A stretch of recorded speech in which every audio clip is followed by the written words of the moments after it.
আসসালামু আলাইকুম। আমার চ্যানেলে আপনাদের সকলকে স্বাগত। বাংলাদেশ আওয়ামী লীগ কি আর মাঠের রাজনীতি ফিরতে পারবে না? নাকি বাংলাদেশ আওয়ামী লীগ মাঠের রাজনীতিতে ফেরা সময়ের ব্যাপার? এই বিষয় নিয়ে আমরা অনেক আলাপ আলোচনা করেছি। কিন্তু যতই দিন যাচ্ছে ততই ব্যাপারগুলা ঘোলাটে হয়ে যাচ্ছে। এখন বাংলাদেশের সাথে ইন্ডিয়ার সম্পর্ক চরম পর্যায়ে পৌঁছে গিয়েছে এই আওয়ামী লীগ ইস্যু নিয়ে। এখন বাংলাদেশ থেকে হয়তো ইন্ডিয়ার রাষ্ট্রদূত বিতাড়িত করার প্ল্যানিং করতেছে ডক্টর ইউনূস সরকার। কেন করতেছে? কারণ ডক্টর ইউনূস সম্পূর্ণরূপে এখন চীনাপন্থী হয়ে যাচ্ছে এবং চীনের শি জিনপিংয়ের সাথে গতকালকে বৈঠক বসেছে। সেখানে নাকি তিস্তা চুক্তিও হবে এবং বাংলাদেশের মধ্যে যত মালামাল আসবে সেগুলো নাকি শুল্ক মুক্ত করার প্রক্রিয়া করতেছে চীনের সাথে। এখন এই সকল বিষয় ইন্ডিয়া কিভাবে দেখছে? এই সকল বিষয় কিন্তু ইন্ডিয়া ভালো চোখে দেখছে না। একে তো আওয়ামী লীগ ইস্যু নিয়ে এই সরকারের সাথে খুবই খারাপ একটি সম্পর্ক ইন্ডিয়ার সাথে।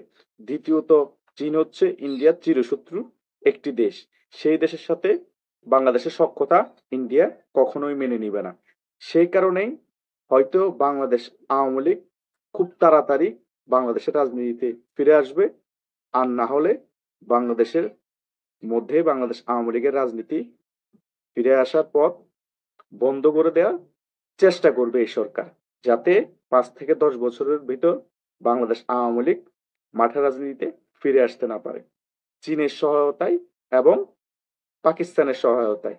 এইদিকে কিন্তু আমেরিকা ইন্ডিয়ার পক্ষে থাকলেও, শেখ হাসিনার পক্ষে থাকলেও আমেরিকা কিন্তু ইন্ডিয়ার মতো প্রেশার ক্রিয়েট করতে পারবে না বাংলাদেশকে। কারণ বাংলাদেশ হচ্ছে ইন্ডিয়ার পেটের মধ্যে। বাংলাদেশের ব্যাপারে আমেরিকা কথা বলে যাবে, কিন্তু কূটনৈতিক বিষয়ে যত কিছু করার সকল কিছুই কিন্তু ইন্ডিয়াকে করতে হবে।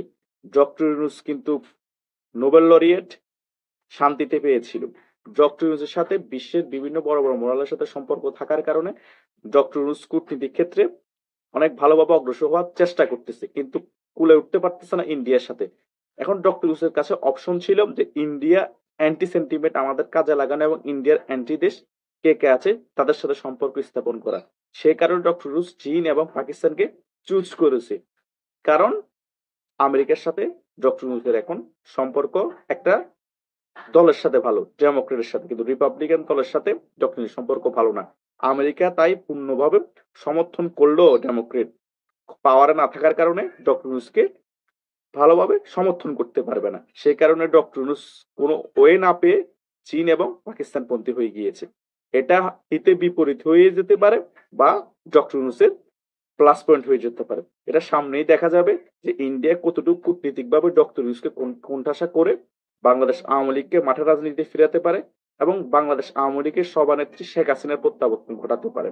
অনেক আগেই শেখ হাসিনার প্রত্যাবর্তন হয়ে যেত, কিন্তু যখনই শেখ হাসিনার প্রত্যাবর্তন হওয়ার সময় হয় তখন বাংলাদেশের 1 থেকে 32টা দল যতগুলোই আছে, যতই মতাদর্শ থাকুক না কেন তাদের, তখন একত্রিত হয়ে যায় আওয়ামী লীগকে ঠেকানোর জন্য। আর সরকার তখন স্ট্রং হয়ে যায়। এই জন্য এই সরকার সহজে নির্বাচন দিবে না, কারণ এরা ভালো করেই জানে আমাদের উপর প্রেশার ক্রিয়েট করলে আওয়ামী লীগের লাভ, আর আওয়ামী লীগ আমাদের উপর প্রেশার ক্রিয়েট করলে সকল দল আমাদের পক্ষে হয়ে আওয়ামী লীগকে দমন করবে।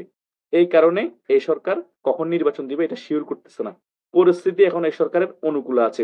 দ্বিতীয়ত আমাদের আরবি প্রধান ওয়াকারুজ্জামান, তিনি কিন্তু একটু মিডিয়া প্রকৃতির হয়ে গিয়েছে। মানে আর্মিদের প্রধানের যে অ্যাগ্রেসিভনেস, সে অ্যাগ্রেসিভনেস কিন্তু আমাদের এই আর্মি প্রধানের মধ্যে নাই। তিনি ইমামতি করাচ্ছেন, তারপরে বিভিন্ন জায়গায় খুব নর্মাল বক্তব্য দিচ্ছেন। হার্ড লাইনে যে এভাবে যাওয়ার কথা বাংলাদেশের পরিস্থিতির মধ্যে আর্মির, সেটা কিন্তু তিনি দেখাচ্ছেন না। তিনি দেখাচ্ছেন বাংলাদেশের ধর্মনিরপেক্ষতা, আমি খুব ভালো মানুষ, আমি নামাজ পড়াই, ইমামতি করি, তারপরে খুব নর্মালি দেশটা চালানোর চেষ্টা করতেছি, দেশটা খুব নর্মাল পরিস্থিতিতে আছে, হার্ড লাইনে যাওয়ার কোনো প্রয়োজন নাই। এই পরিস্থিতিতে তার অ্যাটিটিউড দেখে মনে হচ্ছে খুব সিম্পল একজন মানুষ। তিনি তিনি যে একটা দেশের আর্মি প্রধান, তার যে অ্যাটিটিউড, তার কথাবার্তা, তার যে হার্ড লাইনে যাওয়ার প্রক্রিয়া, সেটা আমরা পরিলক্ষিত হচ্ছি না। কেন হচ্ছি না, তার মতদর্শ কি, সেটা নিয়ে অনেক আলোচনা আছে। তিনি কি চাচ্ছেন? খেলাফত চাচ্ছেন আমাদের বাংলাদেশে, নাকি ইসলামিক রেভলিউশন চাচ্ছেন সেটাও কিন্তু ক্লিয়ার না। নাকি এ সরকারকে চাচ্ছেন, নাকি এ সরকারকে চাচ্ছেন না। এক একজন এক একটা আলোচনা করতেই পারে যুক্তি তর্কের কারণে, কিন্তু বাস্তবতা কি সেটা তার মনে আছে? তার মতাদর্শ তো আর আমরা খুলে দেখতে পারতেছি না, তার মন তো আর খুলে দেখতে পারতেছি না, ধারণা করতে পারতেছি। সেই কারণে আমাদের মনের মধ্যে কনফিউশন রয়েছে যে বাংলাদেশ আওয়ামী লীগকে আদৌ প্রত্যাবর্তন করতে পারবে রাজপথের রাজনীতিতে, শেখ হাসিনা বাংলাদেশে আসতে পারবে। সকলে এই কারণে ধৈর্য হারা হয়ে যাচ্ছে।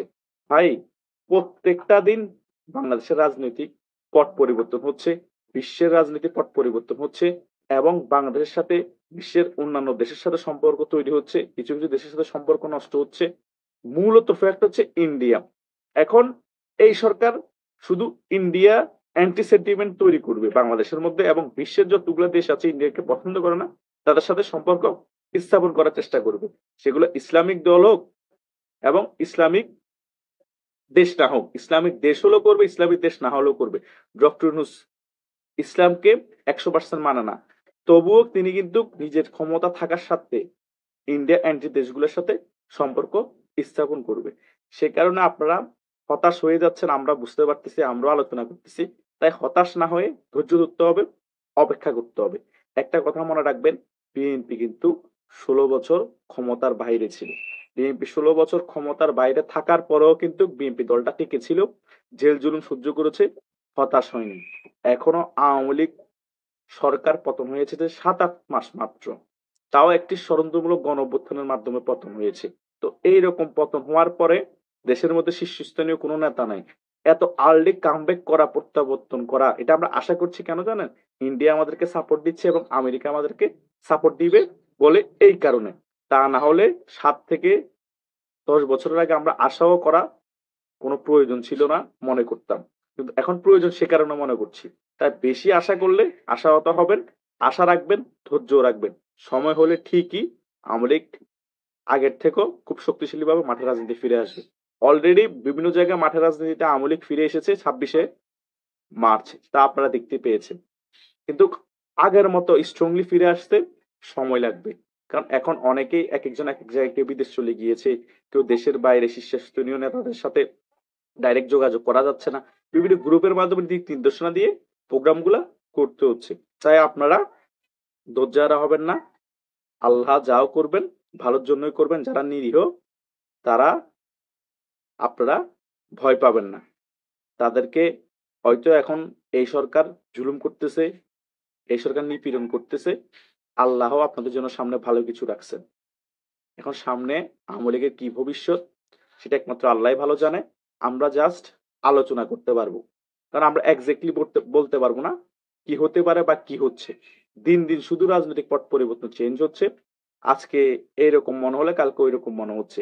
ভিতরগত কি চলতেছে একমাত্র উপরের লেভেলের যারা আছে তারা ছাড়া কেউ বুঝতে পারতেছে না। ইন্ডিয়া কি করবে সামনে সেটাও বোঝা যাচ্ছে না। ইন্ডিয়া প্ল্যান এ কাজ করানোর চেষ্টা করতেছে, ফেল হলে বি চেষ্টা করতেছে, বি ফেল হলে সি চেষ্টা করতেছে। ওদের প্ল্যান চেঞ্জ করতেছে, একটা না একটা প্ল্যান কাজে লাগবে। কারণ চাণক্য নীতির দেশ হচ্ছে ইন্ডিয়া। তারা চাণক্য রাজনীতিতে চাণক্য নীতি ফলো করে, আর চাণক্য নীতির রাজনীতি সহজে ফেল করে না, এটা আমাদের মাথায় রাখতে হবে। তাই আগে আগে কোথায় কে সেটা দেখার বিষয়। আপনারা ধৈর্য হবেন না, আমি বারবার বলতেছি। গা ঢাকা দিয়ে যারা আছেন তারা সেভে থাকুন, ইনশাল্লাহ আমাদের জন্য ভালো কিছু অপেক্ষা করতেছে। বাংলাদেশ আওয়ামী লীগ আজ হোক কাল হোক আবার পুরো উদ্যমে ফিরবে ইনশাআল্লাহ। ধন্যবাদ সকলকে।